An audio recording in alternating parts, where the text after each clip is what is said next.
Saudara tahu, saya ingin diri, ini roh patung ratusan dalam diri saya, mantra yang saya baca ratusan. Saudaraku, saya ingin berontak, nggak bisa, saudaraku. Biasa kalau orang kesurupan, saudaraku, di mana pembangunan rumah, pas kesurupan dipegang, das, 10 orang terpental. Tapi ini, saudaraku, tangan satu begitu, saya nggak bisa bergeming. Saya baru tahu Alkitab mengatakan, roh yang di dalam kamu lebih besar dari roh yang dalam dunia. Amin, saudara.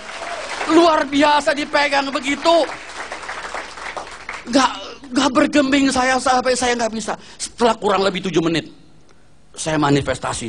Saya rasa baru damai itu hati. Saya merasakan damai. Sama juga dunia saya yang punya. Yang lain Anda kontrak semua. Saudara, saya rasa, waduh, begitu damai di hati, saudara. Kemudian, saudara, saya Alkitab itu saya diajar lagi, baca. Saya makin getol. Nah, saya beritahu dengan saudara seperguruan saya, semua ada 38 orang. Saya bilang, waduh, ada pendeta, orang Kristen hebat. Saya dikasih nih Alkitabnya. Saya bilang gitu, saya lagi baca, ilmunya hebat. Ilmu yang saya pelajari nggak mempan, nggak bisa. Saudaraku, bukannya dia senang, dia melongo, dia lapori guru saya, suhu Eko jadi Kristen. Nah, dia telepon, dia maki-maki, bawa tuh Alkitab. Buku apa yang kamu dikasih? Kamu jangan mau, kamu kan dari ahli waris suhu. Suruh jadi kerajaan setan, saya ahli warisnya, saudaraku. Saya akan diajarkan ilmu ngilangnya, saudara. Ada 2 lagi yang belum dipelajari. Luar biasa. Saudaraku, akan dikasih. Saya bilang, tidak. Saya lagi mau tahu nih orang Kristen. Kenapa?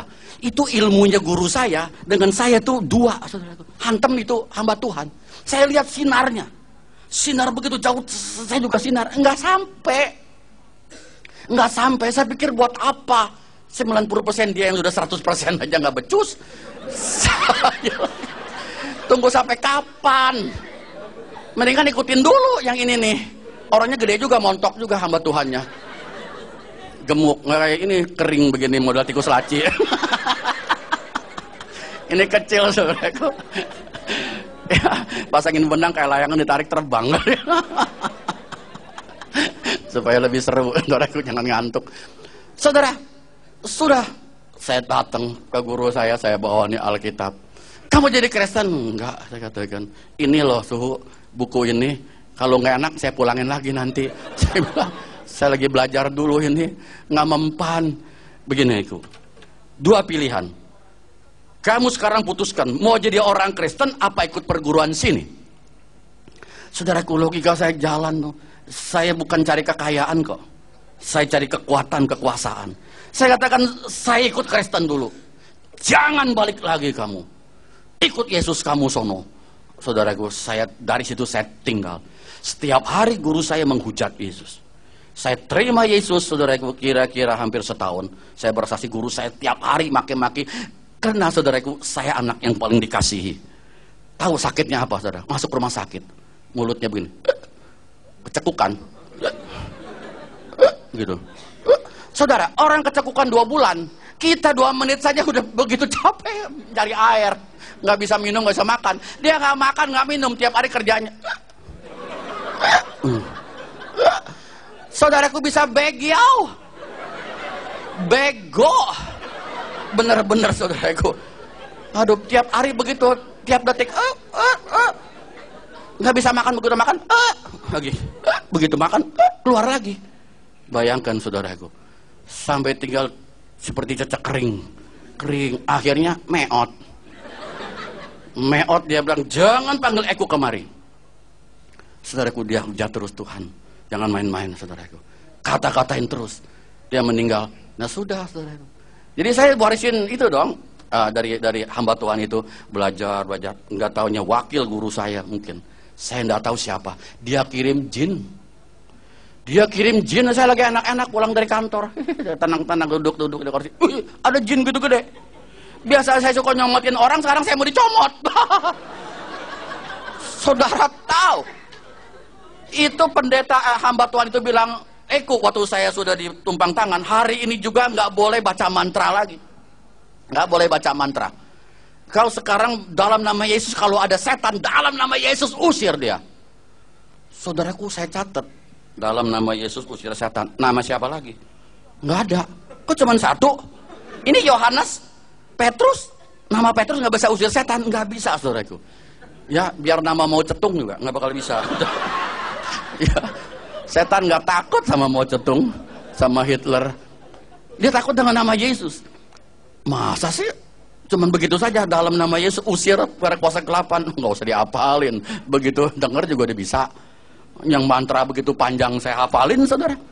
Nah, kemudian begitu bertemu peristiwa ini maghrib, saya baru pulang dari kantor, saudaraku. Saya kaget, saudara. Saya langsung, saudaraku, langsung baca mantra halilintar. Saya baca mantranya, keluar dari mulut saya. Orang saya masing bisa. Dia keluar, saudara. Kuasanya nggak ada. Itu jin diam-diam aja, saudaraku. Saya baca mantra halilintar, saya hantam. Nggak bergerak. Mantranya keluar, tapi kuasanya kan saya udah tumpang tangan. Nggak ada lagi. Saya ingat, saudaraku, itu hamba Tuhan bilang, Yesus, saya nggak tahu bukannya saking kalang kabut. Saya bilang, dalam nama Yesus engkau, enggak. Saudaraku, apa yang saya lihat? Blep, hilang. Nama Yesus Maha Kuasa. Sungguh, saudara. Saya baru tahu nama yang termaha kuasa, nama Yesus. Saya kalau tidak menang, saya nggak mungkin jadi orang Kristen, saudara. Nggak mungkin. Tahu saya nggak kekurangan uang. Saya punya kekuasaan. Saya bisa lukain orang. Saya bisa tahu ini dan itu. Apalagi kalau gali sumur, di mana ada air, kelihatan. Kakak seperguruan saya, dia bisa melihat minyak di bawah bumi, saudara.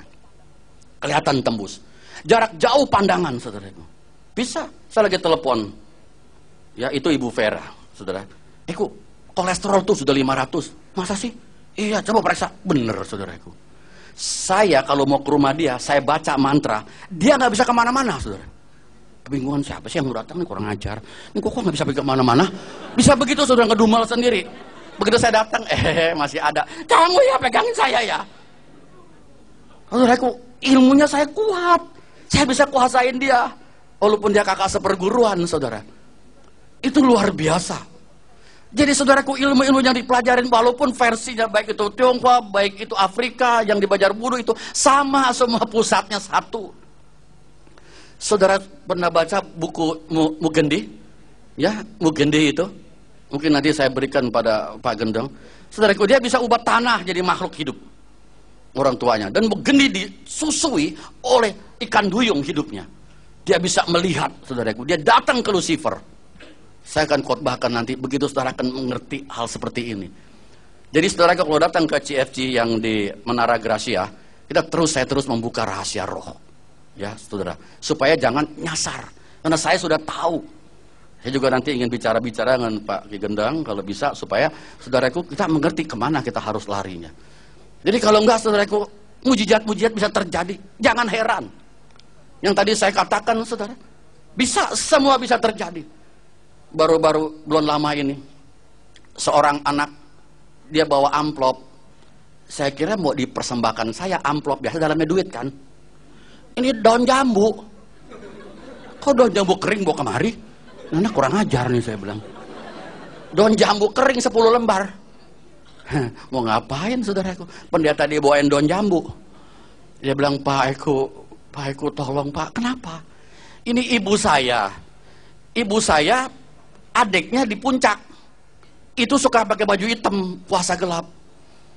Baca mantra-mantra. Cuman adiknya itu suka tolong gereja. Beliin AC, beliin apa. Orangnya dermawan. Ibu saya datang ke sana. Dikasih 100.000. Puluhan 10.